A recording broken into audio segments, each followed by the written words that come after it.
Financial year 24-25 का income tax return filing की जो ड्यू डेट थी वो थी 15 सितंबर 2025।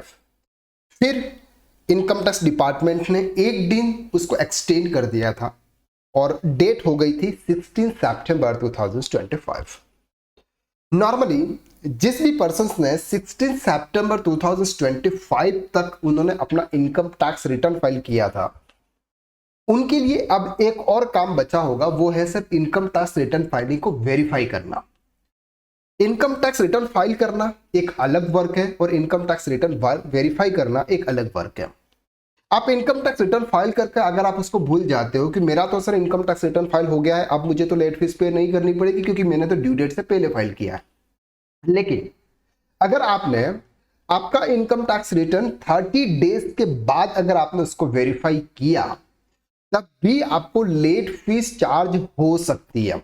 ये मैंने आपको प्रीवियस वीडियो के अंदर मैंने आपको एक एग्जांपल के साथ में, प्रैक्टिकल एग्जांपल, एक क्लाइंट के डेटाबेस के आधार पर मैंने डिटेल में एक्सप्लेन किया था कि हमने एक रिटर्न को 30 डेज के बाद उसको वेरीफाई किया था, तो इनकम टैक्स डिपार्टमेंट ने 5,000 रुपीज की डिमांड नोटिस रेज की थी।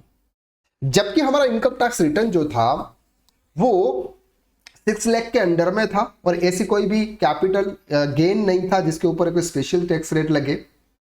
तो जो भी नॉर्मल टैक्स रेट के हिसाब से था, तो सेक्शन 87A की उसकी रिबेट मिल जाती है, तो वहां पर कोई भी टैक्स पे नहीं हो रहा था। लेकिन जब हमने इनकम टैक्स को लेट वेरीफाई किया, तुरंत डिपार्टमेंट की तरफ से डिमांड नोटिस आया सेक्शन 234F में 5,000 रुपीज का, क्योंकि उनकी जो इनकम थी वो 5 लाख रुपीज से ज्यादा थी। तो अगर आपने 15 सितंबर या 16 सितंबर तक अगर किसी भी पर्सन का इनकम टैक्स रिटर्न फाइल किया है, तो आप उसे 15 अक्टूबर तक, यानी कि 30 डेज आपके वहां पर हो जाते हैं, तो 15 अक्टूबर तक आपको उसका रिटर्न वेरीफाई कर देना है। अगर आप वेरीफाई नहीं करोगे तो सामने वाले पर्सन ने तो आपके ड्यू डेट तक आपको रिटर्न फाइल करवाया था, लेकिन अगर आप उसको रिटर्न वेरीफाई नहीं करोगे तो ये जो पेनल्टी है, जो डिमांड नोटिस है, ये आपके ऊपर उसका बर्डन आ सकता है। तो सबसे इंपॉर्टेंट टास्क है कि इनकम टैक्स रिटर्न को वेरीफाई करना।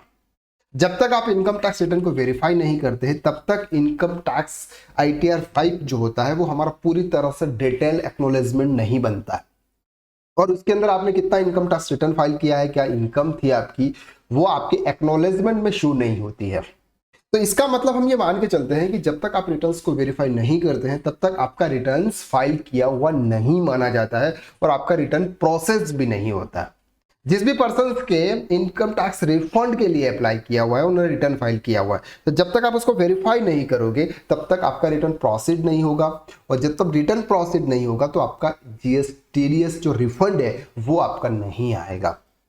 तो अगर आपके कोई भी पर्सन से, आपका किसी भी पर्सन का आपने इनकम टैक्स रिटर्न फाइल किया है और अभी तक अगर आपने उसको वेरीफाई नहीं किया है, तो प्लीज उसको एक बार चेक कर ले और 15 अक्टूबर 2025 तक आप उस रिटर्न को वेरीफाई जरूर कर दें। आई होप कि इस वीडियो से आपको ये क्लियरिटी हो जाएगी और आप प्रॉपर तरीके से आप चेक करेंगे, और किसी पर्सन का अगर रिटर्न रह भी गया है तो आप उसको जल्दी से जल्दी वेरीफाई कर लेंगे। तो आज के लिए बस इतना। नेक्स्ट वीडियो में हम फिर मुलाकात करते हैं, तब तक के लिए thank you so much. Bye.